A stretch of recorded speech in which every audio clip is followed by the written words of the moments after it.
Hello, আমার ভালোবাসারগুলো বন্ধুরা, কেমন আছো তোমরা? নিশ্চয়ই অনেক ভালো আছো।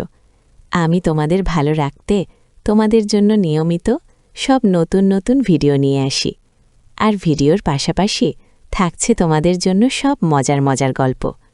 তোমরা প্লিজ আমার চ্যানেলটি সাবস্ক্রাইব করে আমার সাথেই থেকো। তো চলো শুরু করে দেই আজকের ভিডিও। আজ প্রচণ্ড গরম। জাম কালারের স্লিভলেস ব্লাউজটা ঘামে সম্পূর্ণ ভিজে গেছে। এমনিই দেরি হয়ে গেছে। জেঠু নিশ্চয়ই রেগে আগুন হয়ে আছে। কলিং বেল বাজাতেই দরজা খুলে দেয় রমেশ। একটা স্লিপিং গাউন পরে আছে। রাগে চোখে জয়ের পা থেকে মাথা পর্যন্ত দেখে বেডরুমের দিকে পা বাড়ায়। দরজা লক করে বেডরুমের দরজায় গিয়ে দাঁড়াতে বিছানায় বসা রমেশ একবার ফিরে তাকিয়ে বলে, কাউকে আমায় দেখতে আসতে হবে না বলে মুখ ঘুরিয়ে নেয়। এগিয়ে যেয়ে জেঠুর কোলের কাছে এসে দাঁড়ায় জয়া। বুড়ো খোকার রাগ হয়েছে বলে আঁচল ফেলে দেয় জয়া। খুলতেই তার দুটি উন্মুক্ত হয়ে যায় রমেশের সামনে। হাত বাড়িয়ে জেঠুমণির মাথাটা নিজের কাছে টেনে নেয় জয়া। কাছে টেনে নিতে সব রাগ অভিমান জল হয়ে যায় জেঠুর। স্লিপিং গাউন বা খুলে দেয় জয়া। জয়ার কোমর জড়িয়ে ধরে রমেশ। জেঠুমণিকে ঠেলে বিছানায় শুয়ে নিজে উঠে পড়ে। জয়ার ঠোঁটে চুম্বন করে রমেশ। জয়া বলে, কি আর রাগ আছে? এতদিন আসিসনি কেন? এই তো এসেছি আমি, আদরের সুরে বলে জয়া। আর নারী আমার হয়ে যাবে, উঠে পড়ে জয়া। জেঠুর এখন ৬৫ চলছে, তার ৩৫। জয়ের কার্যকর্ম অবলোকন করে রমেশ। দিনের বেলা ঘরে এসে চলছে, তবু ঘেমিয়ে নিয়ে উঠেছে মেয়েটা। গোলাকার মুখমণ্ডল, বড় বড় চোখে দীর্ঘ আঁখে বল্লভ, বড় সুন্দর। বাম পায়ে আধুনিক ফ্যাশনের মুপুর। নিজের পরিতৃপ্তর কথা ভাবে না জয়া। বয়স্ক জেঠুর কাছে তৃপ্তি এখন খুব একটা পায় না সে। তবু সপ্তাহে ১ দিন বা ২ দিন চাহিদা পাগল লোকটিকে সুখ দিতে হয় তার। বাবার ৫ বছরের বড় জেঠু।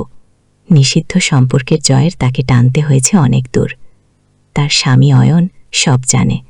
বিয়ের আগেই জয়া জানিয়েছিল, আমার কিন্তু একজন প্রেমিক আছে, আমি যাকে কোনোদিন বিয়ে করতে পারব না। তার সাথে ইচ্ছাপন্ন সম্পর্কের আভাস দিয়েছিল অয়নকে। কিন্তু তার প্রেমের পাগল অয়ন কানে দেয়নি ওই সময়। বিয়ের পর সব জানাজানির পর কিছুটা গণ্ডগোল হয়েছিল তাদের। জয়া ডিভোর্স করে সরে যেতে চেয়েছিল অয়নের জীবন থেকে। শেষ পর্যন্ত জয় হয়েছিল ব্যক্তিত্বময় জয়ার। দুজন পুরুষ ভাগ করে নিয়েছিল জয়াকে। সেই সূত্রের প্রথমবার জেঠুর মাধ্যমে নিষিদ্ধ হয় জয়া। তার প্রথম সন্তান অবন্ধি, জেঠুমণির দ্বিতীয় ছেলে সায়ন, অয়নের। যদিও পালাক্রমে দুজনের সাথেই থাকত জয়া, তবু সায়ন যে অয়নের সন্তান মা হিসেবে সেটা জানে সে। পাশে শুয়ে জেঠুমণিকে দেখে জয়া। ইচ্ছা পূরণ করে তৃপ্তিতে ঘুমিয়ে পড়েছে রমেশ। উঠে পড়ে জয়া। পাশের ঘরে ঢুকে জয়া। একটু বেডরুমের ফ্ল্যাটে, এই রুমটা তার। যদিও এখানে রাত কাটালে সব সময় জেঠুর বিছানায় শয়ে। ওয়ার্ড্রপ খুলে গোলাপি একটা চুড়িদার সেট নিয়ে বাথরুমে ঢুকে জয়া। শাওয়ারের নিচে নিজেকে ফ্রেশ করে নেয় সে। বাবা মায়ের অতি আদরের একমাত্র মেয়ে। বারান্ত গঠনে হওয়ায় সে সময় পূর্ণতা লাভ করে শরীর। ছোট বয়সে ইচ্ছাপূর্ণের স্বাদ পেতে শুরু করে জয়া। ইচ্ছাপূর্ণের ব্যাপারে নিজের আনন্দের জন্য কখনো কোনো নৈতিকতার ধার সেই বয়সেই বুঝেছিল জয়া। নিজের আনন্দের জন্য নিজের সব কিছু প্রয়োগে কোনো দ্বিধা করতে নেই। ছোট থেকে জেঠুমণি তার ভালোবাসার মানুষ, আর সেই ভালোবাসার মানুষটাই কিশোরী বেলায় পরিণত হয় স্বপ্নপুরুষে। জেঠুমণি তাকে জড়িয়ে ধরছে, তার ওই দুটোতে ছুঁয়ে দিয়েছে। মিলিটারিতে চাকরি করত রমেশ, লম্বা চওড়া। মানুষটার কাছে একমাত্র ভাইয়ের মিটিয়েছিল সব। সেই অর্থে সুন্দরী না জয়া, কিন্তু সেই বয়সেও দুর্দান্ত ফিগার ছিল তার। শ্যামলা, লম্বা, হেসুরি অথর্য, পূর্ণবয়স্কার নারীর মতো সব কিছু। পড়াশোনায় মেধাবী আর প্রচণ্ড বুদ্ধিমতী হলেও চরিত্র ভালো ছিল না জয়ার।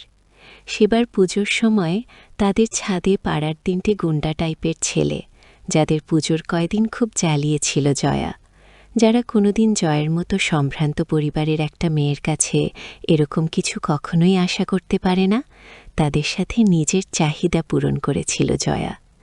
সেই সময় আশুবাবু স্কুলের অঙ্কের টিচার, 40-এর ওপর বয়স।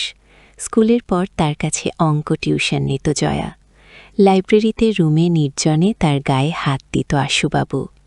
ভালো রেজাল্টের লোভে তাকে প্রশ্রয় দিত জয়া।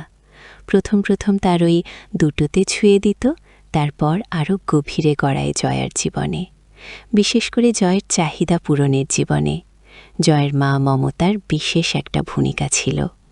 আসলে মা ছিল তার সবচেয়ে কাছের বন্ধু, সত্যিকার অর্থে বিশেষ বন্ধু। আর এই বন্ধুত্বা মামের গোপন চাহিদা পূরণের জীবন মিলেমিশে একাকার হয়ে গিয়েছিল। বয়সের ব্যবধান 18 বছর। জয়ের জন্মের আগে মা মমতাকে পড়াতো জয়ের বাবা। গোপনে ছাত্রীর সাথে ইচ্ছা করত সুরেশ। ফলাফল বিয়ের আগেই এসেছিল জয়া। সংসারে ভাই ছাড়া কেউ ছিল না সুরেশের। সম্পদ বলতে বাজারে দোতলা বাড়ি আর নিচতলায় বেশ কতগুলো দোকান।